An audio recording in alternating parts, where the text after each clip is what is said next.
On July 16th of 2007, I posted a video of myself on the internet asking people to drive, house, and feed me on an 80-day trip around the country. Starting on September 15th, I packed up and I got on the road. To this day, I'm still not sure how it's gonna go, or even if it's gonna work at all. I guess we'll find out. Till then, if you live anywhere along my route in the US, I could sure use a ride.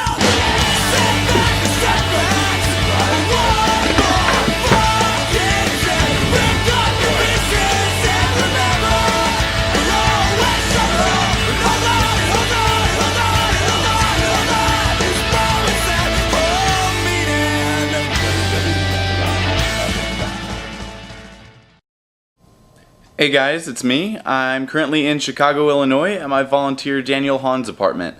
I'm trapped inside right now trying to figure out a way to get from Davenport, Iowa to St. Louis, Missouri. I leave for Davenport tomorrow, so I better think of something pretty quick. So I sent out Around America reporter Chirag Patel to interview the founders of TurboTap. Check it out. I hope you like it.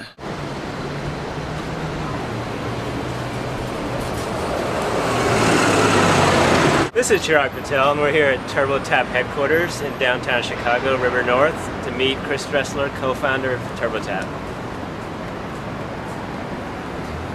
I'm here for Christopher Dressler. Okay, thanks.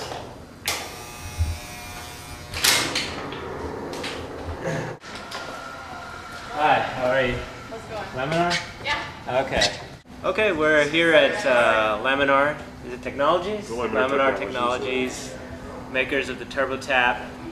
And we're here with Chris Dressler, who's one of the co-founders and co-inventors, I assume? Yep. And is it okay if we ask you a few questions? Yeah, sure. Ask away. Okay, great. Can you give us a brief explanation of what it is? What is the TurboTap in a nutshell? TurboTap does two things. It's a little retrofittable device that goes onto a regular beer tap like you'd see at any other bar or restaurant. And it allows us to pour the beer faster, 2.5 to 3 times as fast as a regular beer tap. And it also makes it much easier to pour consistent beer. So every beer that comes off looks exactly the same amount of beer, same amount of foam on top. So just a real simple way to improve speed and efficiency for pouring beer.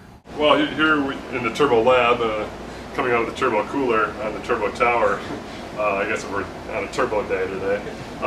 This is the TurboTap, right? The normal beer faucet would just look like this, but then we took the normal beer faucet and attached the TurboTap to the beer faucet, so now we have this.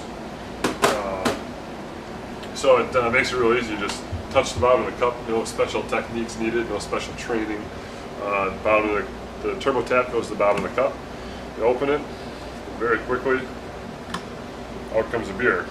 And it has a very nice consistent, this collar of foam here. And that's where all the aroma and all the smell comes from, which really makes the beer more pleasant to brew. That's right. Great. I understand that I've seen numbers of a 20 to 30% extra gain in yield or Yeah. so. I'm just wondering, are you the type of guy that if beer spills, you would lick it off the bar? Is that how this came about? Would you mind chugging for the camera? Yeah. Do you want me to pound No, this the is whole for thing? business reasons. It's No, the reason it came about was because I didn't have the patience to stand in line waiting for a beer. Actually, my partner Matt Yonkel didn't have the patience to stand in line. So the inspiration was really simply pouring beer faster. okay. Because we're 21-year-old males, and that's what we're interested in.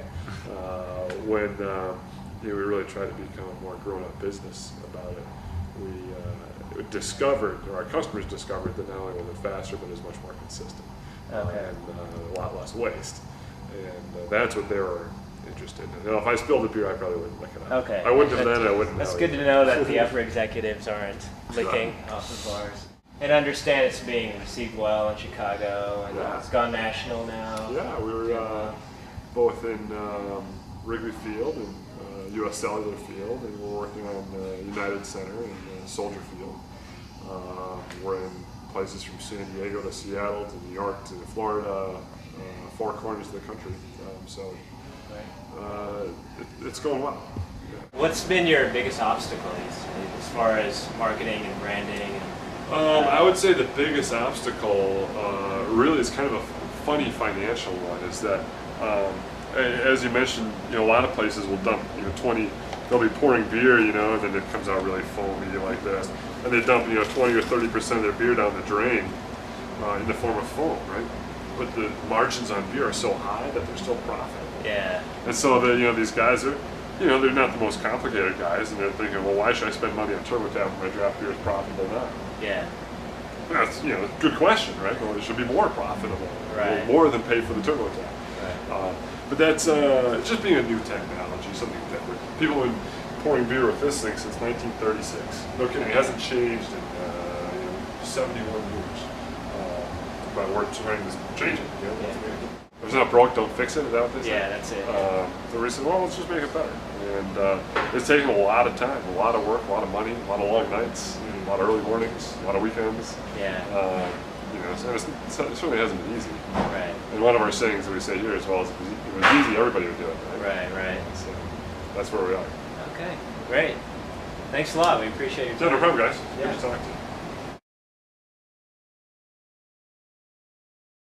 I guess one last question we have is, having had so much success with the TurboTap, has it given you any special powers that you can't tell the rest of the media? Yeah, I wouldn't be able to tell people that. Well, I really don't drink any beer at work. That's the one thing everybody asks me. So I've got the power to resist draft beer on tap in the lab at all times. I don't know if that's a good very power. comic book heroic. Yeah, some people don't really have the power to turn down a beer, but I've discovered that. Great.